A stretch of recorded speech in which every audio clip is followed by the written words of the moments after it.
Hello everybody, and welcome to a video on the long-standing debate of shields versus HP. Which is better? Is there even a clear winner? I've been having a lot of fun the past couple of weeks comparing and contrasting certain lunar items, and I plan on continuing it in the next video with Visions of Heresy, the auto attack replacement lunar. Let me know in the comments which other items you'd like to see a detailed analysis on, lunar or otherwise. But for today, we are talking about shields and more specifically transcendence, as pretty much both go hand in hand. Before we can talk about the merit of shields versus HP, it would probably help to know exactly what transcendence, shield gens, and really just shield mechanics do in general. First, shields are functionally identical to your regular HP in terms of receiving damage from items and enemies. And I had better state here sooner than later that when I say regular HP, I am referring to your green HP amount, you know, the one that you begin with on every survivor. And when I say shields, I am referring to your blue HP. Note that both are technically forms of health, however, meaning no, you cannot cheese the Rally Point Delta no-hit challenge on Huntress by having all shields as your health pool. Doesn't work like that. The wiki states that there is a hidden damage reduction applied for incoming lightning damage to your shields, such as overloading elites or worms, but it doesn't show an actual percentage, and I couldn't find any further info, therefore I don't know how viable, if at all, this hidden mechanic is. It could be something as menial as a 5% reduction or as huge as a 50%, I have no idea. In all other situations,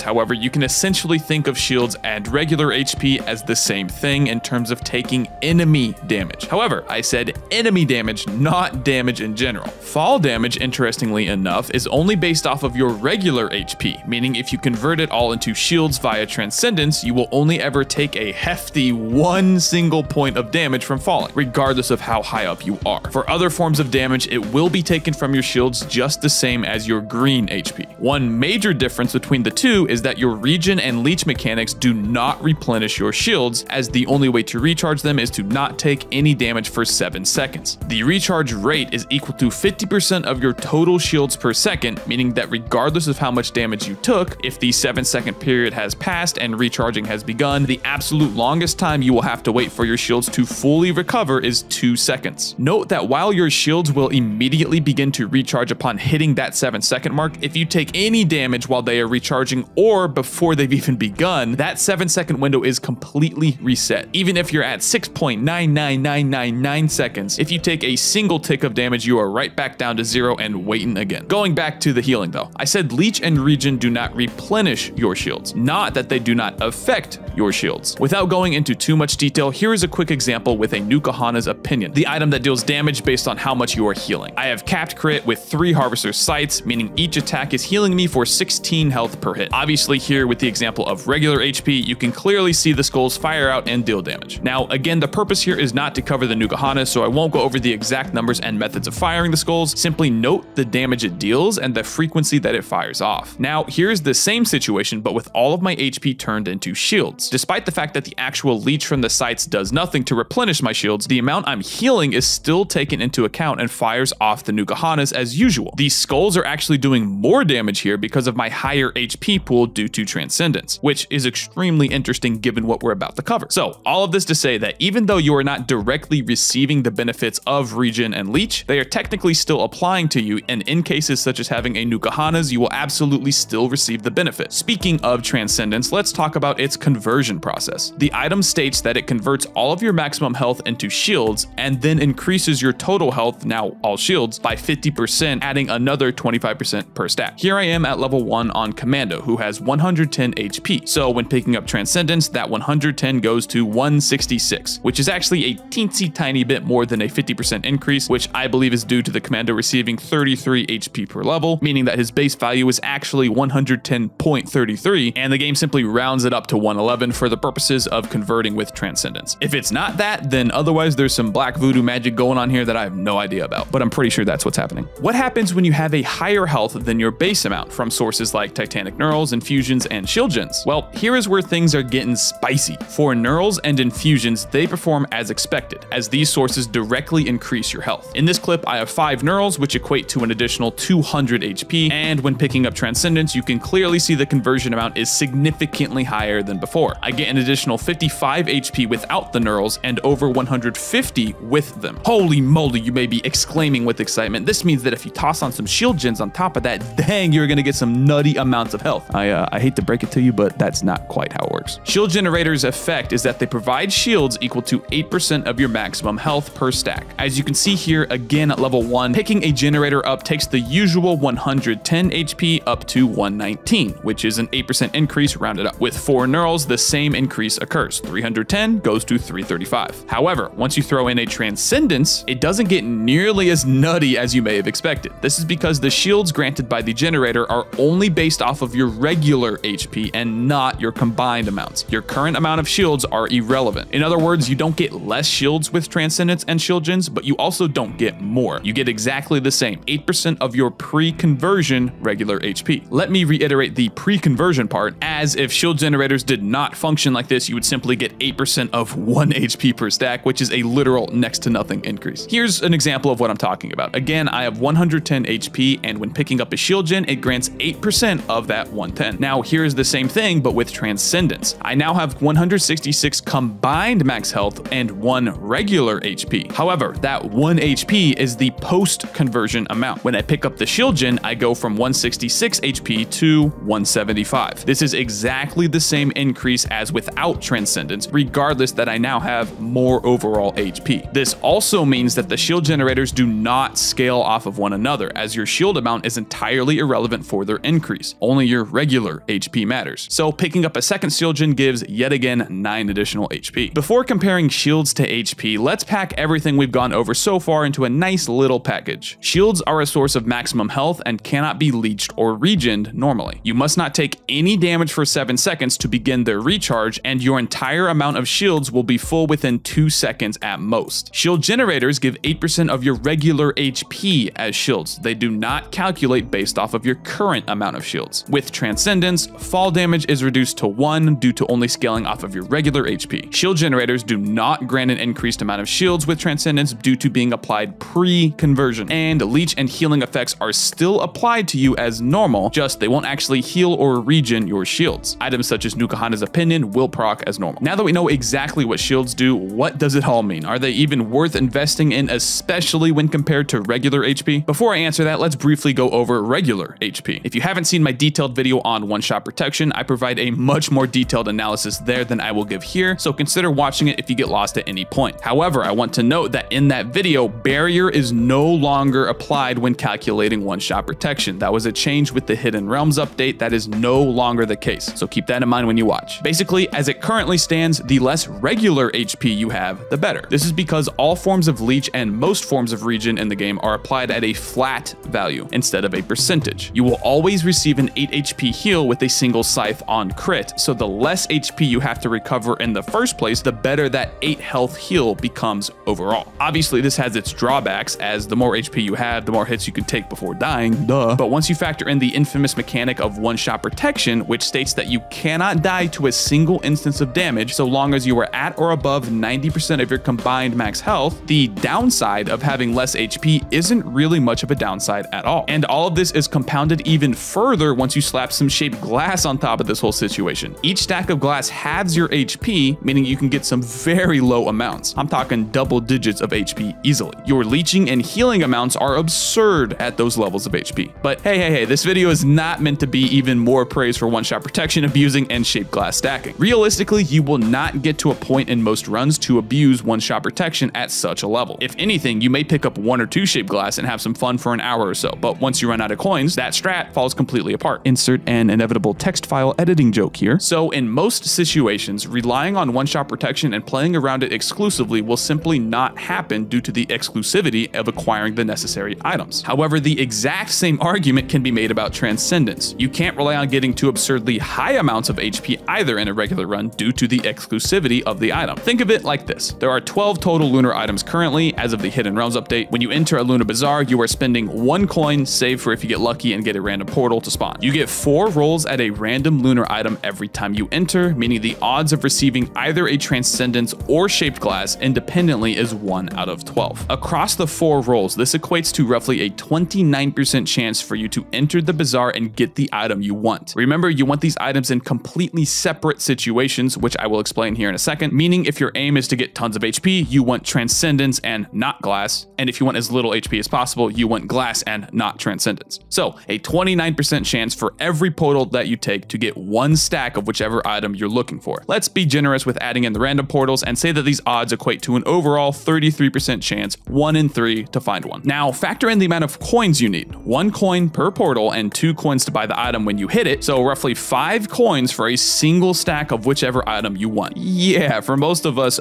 regular players, that is not going to be feasible across multiple runs. Just 2 stacks of glass or transcendence and I've already spent most of my coins. I don't know about you. The point is that both forms of HP scaling are equally as exclusive in my opinion. The question is having higher HP better than having low HP? Are the benefits of taking more hits before dying but not being able to leech and regen normally worth it? Again, in my opinion, no. It is not worth it simply due to the investment required. Now, let me immediately flip it and say that I also do not think that playing around one-shot protection is worth the investment either. In the vast majority of runs, you'll be playing with what you're given, period. There is little reason to go out of your way to look for as many infusions and transcendence as possible, just like there's little reason to go after stacks on stacks of shaped glass. Just play the game. You will have many different methods available to you to get the best run possible. The fun comes from knowing which one is best suited given your current context. Now, let's finally address the bigger picture, HP versus shields. Obvious playstyle discrepancies aside, I do believe that in most situations, leeching and regening your regular health is a more consistent form of survivability. Constantly relying on the 7-second recharge window of shields, especially on survivors with limited to no real mobility, is a nightmare the longer that your run goes. Remember that any form of damage at any time during that 7 seconds, or while your shields are recharging, will immediately stop and restart the entire regen process. You will be getting hit, rather have the chance of getting hit, by many sources past the first loop of a run, and those sources only get more numerous as time goes on. Another major point is that if you're in a very high threat situation and already missing a good chunk of your shields, your best option is to retreat from combat entirely and let them recharge. Whereas with regular HP, you can man it out, so to say, given you have some leeching, and take out everything while continuing to leech through the damage. This is the same reason why I dislike taking Strides of Heresy. While its effect of intangibility is good for dropping immediate aggro, the playstyle that comes with doing nothing but flying around for 3 seconds and waiting for the effect to end does not suit me at all. I'd much rather push through the danger and keep fighting because, hey, as soon as you leave a sticky situation with Strides, guess what? When the effect ends, you are immediately put right back into that same situation. Nothing changes. Nothing died. Nothing even took damage. All that has happened is that you got a little bit of a heal and slightly repositioned. Yes, Strides and Transcendence are another obvious synergy due to how shield recharging works, but again, it's about the overall playstyle. I want to keep fighting stuff and dealing with the threats as soon as possible. Strides and shields in general simply delay those huge threats, not solve them. If you do find a Transcendence, then sure, try that playstyle out. Let me make the disclaimer that I highly recommend avoiding shield gens unless you are going to be solely relying on shields, as in using Transcendence, because otherwise you are taking away chunks of your HP for leeching and regen for no real benefit. Unless you have 10 fully stacked infusions for some reason, the amount of shields you get from the generators is not worth the downside of not being able to heal that same amount. And especially removing your one-shot protection when under 90% health, which shields do count for that amount. All in all, are shields terrible? No, not at all. Are they worth it though? Not really. Try it out for yourself on the next run and see. Who am I to tell you how to live your Risk of Rain 2 life anyway? If you have any questions or have differing thoughts on what I've said here, you can leave a like or dislike on the video and let me know what you think. You can check out my stream over at twitch.tv/Woolie Gaming and consider joining our Discord server as well.